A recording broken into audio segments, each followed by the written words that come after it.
Let me tell you how I look at my household money management. I look at my life as a long road that goes off into the distance.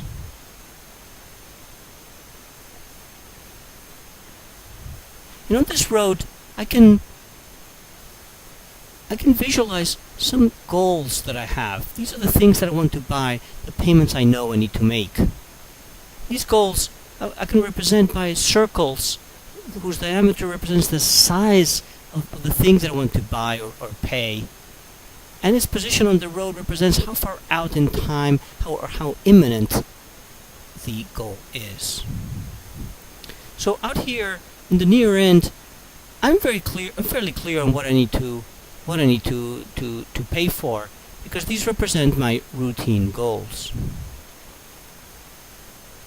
I need to buy food, I need to pay for school fees, pay for electricity, and so on.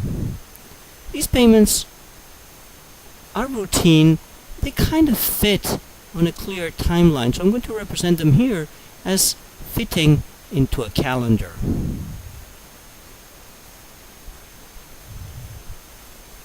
At the far end, there's a whole bunch of events that I see playing out in my life. I'm going to get married. I'll need to prepare to have children. My children will get married. I'll need to prepare some money to retire. These goals I typically work at sequentially. There's no point in me working on these goals further out here if this one has not been cleared. So the further out ones, I'm just going to leave as being purely aspirational.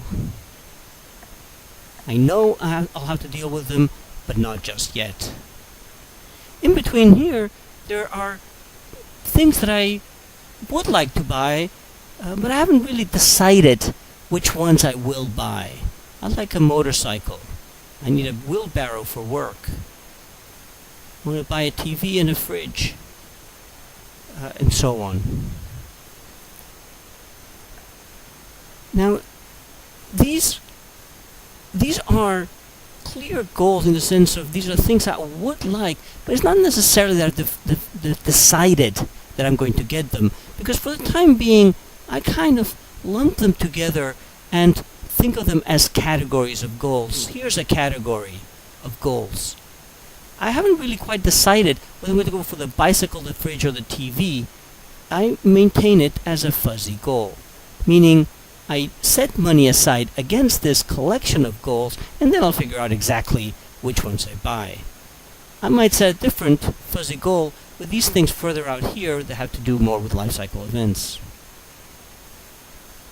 So these goals I need to fill in with by getting income. So let me tell you how I look at my income. I imagine my income as coming from a field in which I grow different things. I have a vegetable patch, and this gives me income every day, every week. This is a very regular income. I have a field where I grow grain, which gives me occasional income, seasonal income every 3 to 6 months. And then I have a tree grove that gives me annual income, and perhaps for a few years at the beginning it gives me nothing at all as the trees grow.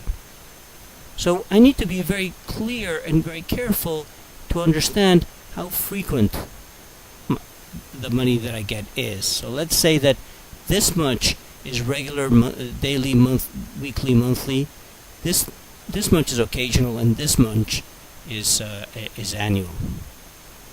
But I also need to be clear not only about how frequently I touch money, but how easy it is for me to predict how much money I'm going to be touching. These fields they're not all reliable, because some, let's represent up here, don't have much steady water supply. So this is uncertain income, whereas this is much more certain. And that's a second thing that I need to worry about, how predictable my income is, not just how frequent. So out here I have the regular income, which I like, which is predictable and frequent, and out here perhaps the other extreme is the windfall income, which is very infrequent and quite risky. So this is the income with which I'm going to be achieving certain goals, and the mapping between them I use instruments for. For instance, at this end here, I like to pay for my routine goals out of regular income. But the timing of exactly when I make money may not be exactly when I need to be paying for these things. So I manage a system of jars in which I keep the value in the meantime. So for example, I pay into these jars when I have a little bit of money, and then I use this to buy the things I need to buy. Now these jars, some are savings jars because I have positive amounts in them, meaning that I stored some money that I make before I make out the payments. Sometimes, in fact, this is negative. It's like credit, because I may not have enough money to put the food on the table, and I paid for it through store credit, which I then backfill and repay through regular income that perhaps comes a few days later. So what I'm doing with these jars, the function that I'm doing is I'm separating income. And that's important to me because it helps me make sure that at the end of the day I do have enough out of my regular income to cover each of these things. It didn't all go to one or two goals up front. Equally, out of my occasional and windfall income, I like separating it out. I like keeping it so that I can achieve these fuzzy goals from time to time. And for that, I like bottling my income.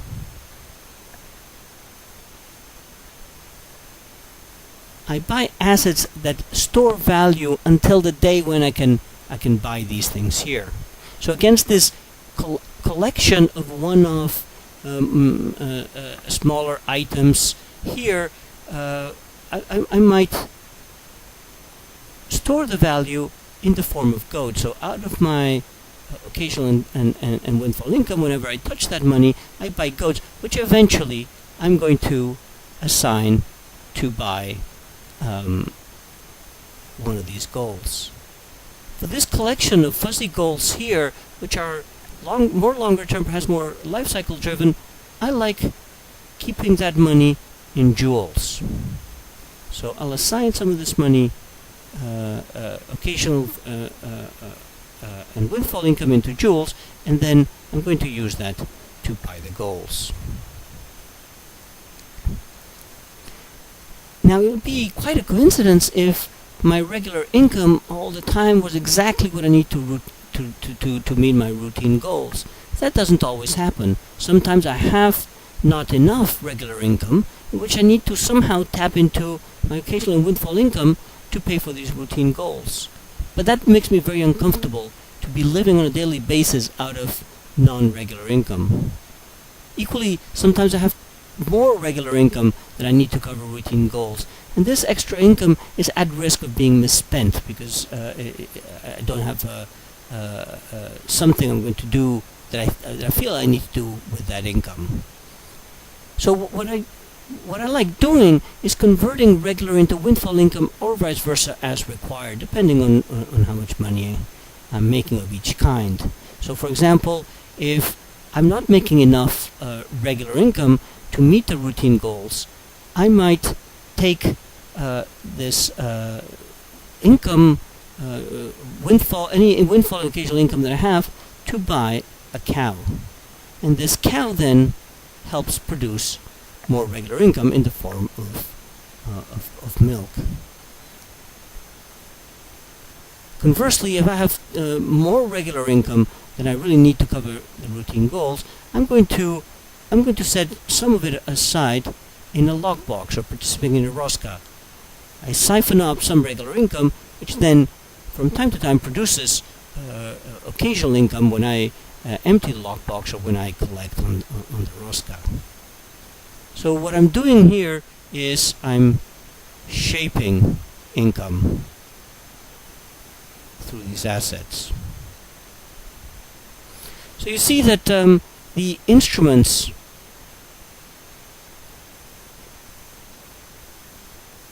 that I collect really have three different functions. They allow me to separate income to make sure that I use my regular income to meet my routine expenses. I'm bottling income to make sure that any windfall or occasional income I can set aside against the fuzzy goals or longer term goals. And I'm buying assets like cows or setting my aside in lockboxes because I'm changing the profile, the balance of regular and windfall income.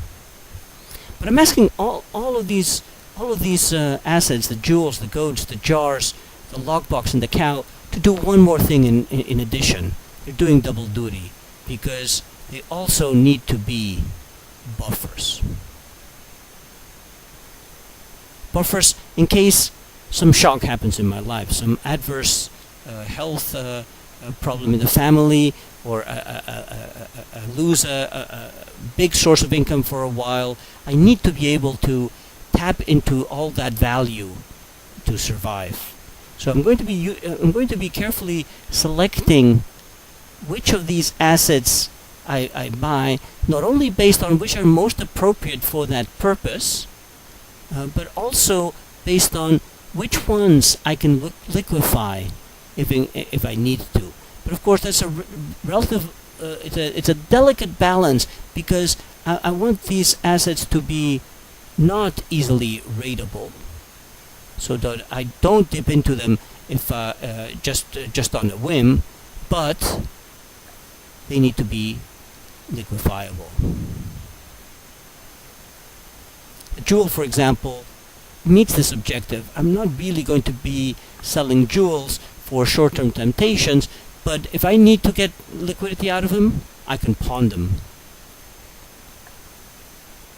Now there's one more thing to finish the story, is that we're left hanging here with a collection of goals. I've been setting money aside against this collection of goals.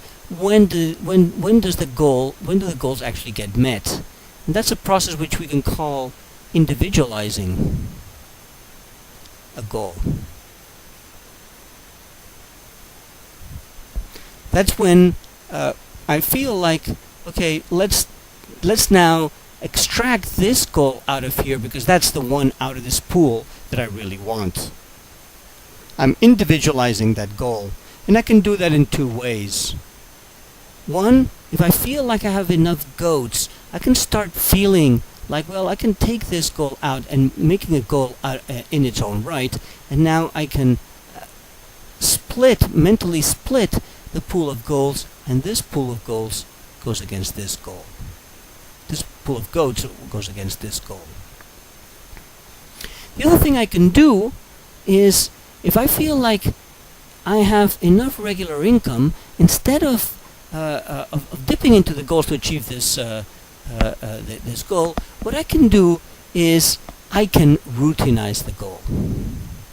And what that means is, for example, I can buy it on credit, and at that point, if this is a TV, I no longer have this as a goal because I already have the TV. Instead, I now have this goal, which is the repayment of that loan over several weeks and months. I've routinized that goal. So through this process of individualizing goals, I keep achieving what's on this road as I proceed.